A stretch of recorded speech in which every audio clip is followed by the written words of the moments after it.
What's good, YouTube? On that early morning car hauler grind, up before the sun up with you, nobody. Yeah. Car hauling business 101. 101. For one, you need to know all the different, if you, this for company drivers, if you want to, you need to know all the different ways of getting your money and keeping your money. Because if you don't, your company ain't going to tell you. I'll tell you that much. You just be missing out on money. No company ain't going. They ain't. They might offer you some money, but they're not gonna keep tabs on to make sure if you end up getting it by the end of that week when that, you know what I'm saying, that pay period kick around. I'll tell you that,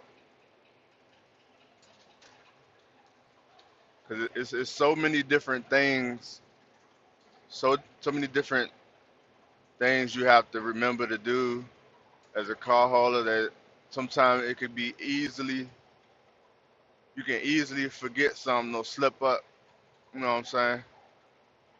As a car hauler, you gotta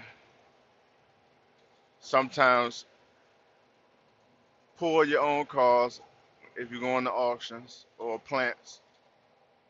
Like pull your own cars, gotta inspect your own cars, and that inspection can be lengthy time wise, varying on who you hauling for, meaning what broker or who you getting the load from. You got certain companies that you haul for that they want you to do these damage code inspections, which I hate. It's like basically where they have all of these codes that indicates where the damage is on the vehicle, what kind of damage it is, and if it's like a scratch, the length of the damage, and like it's like this big old damage code sheet. I hate doing it. It's like it's very time consuming. You got to do that and write down all the cars, the VIN numbers, and all that stuff, and then on top of that, you have to load it. So you can mess around, and be spending some time, and then on top of that, you got to drive to your deliveries and try to do that in a timely fashion. So doing all this stuff, you can easily start to forget some. You can slip up, forget some stuff. And I made that mistake my first year in my first year of car hauling. See where I messed up at.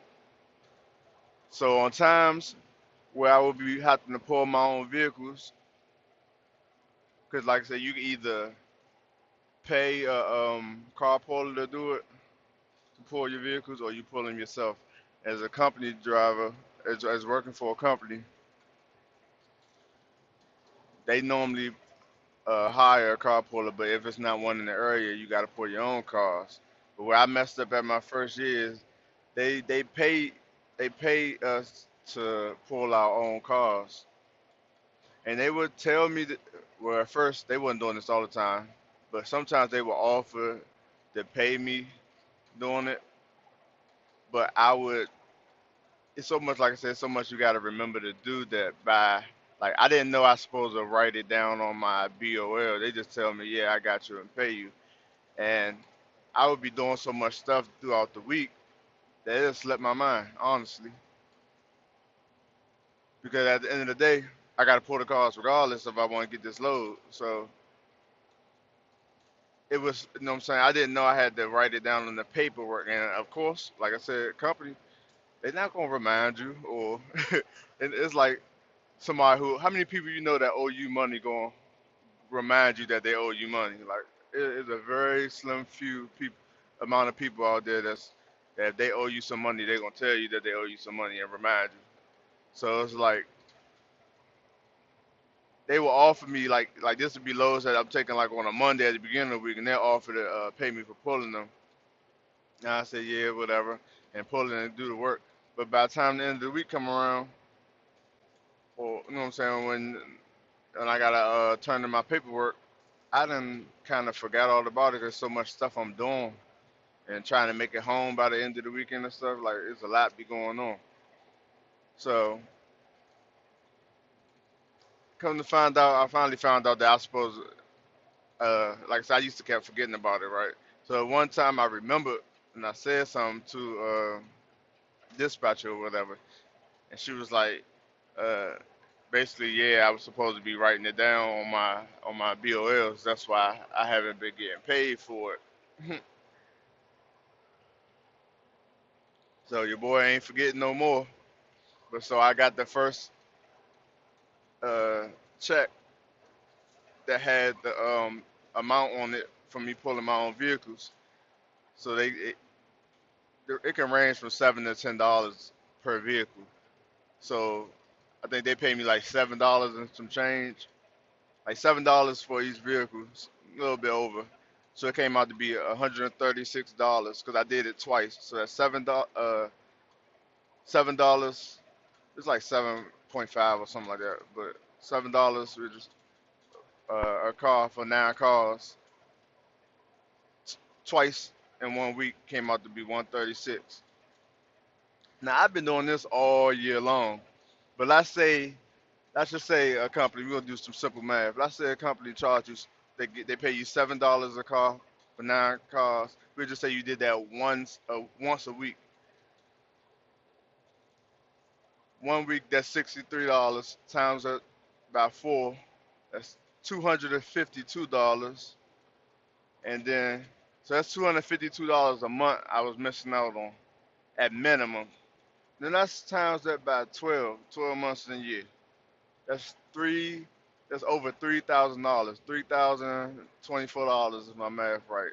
Over $3,000 a year I was missing out on at minimum because I wasn't remembering to, you know what I'm saying, to write it down to get paid for me pulling my own vehicles.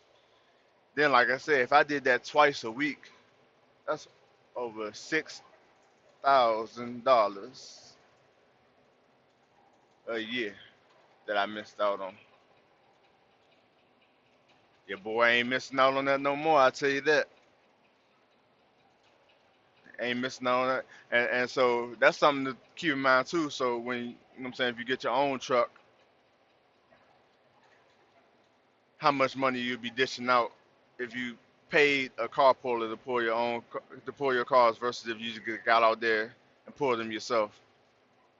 That's even if you're making a good amount of money, that's money going down the drain. I mean, time is money, so you got to incorporate that also. Because some of these auctions you will be walking for like it'll add some time onto your loading time.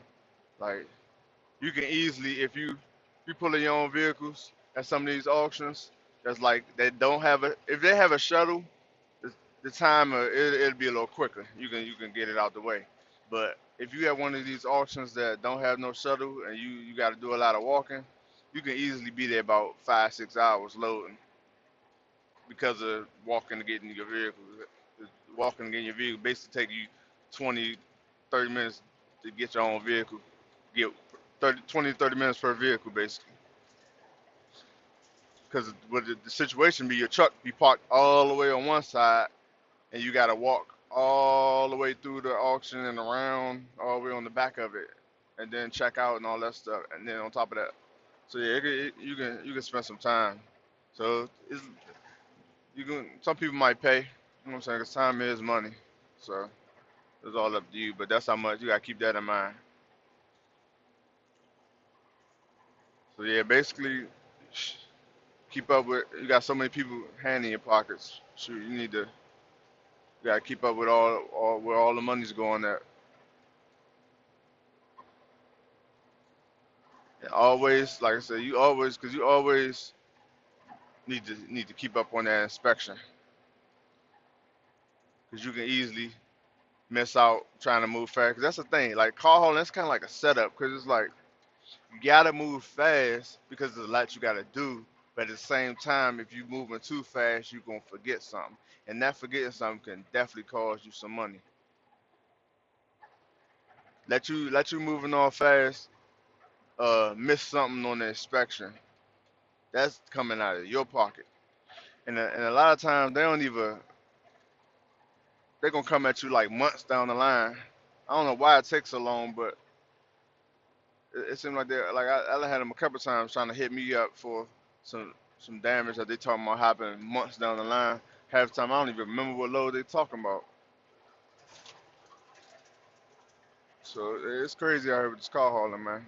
I mean, bigger the risk, bigger the reward. Get paid a lot. It's a lot of responsibility.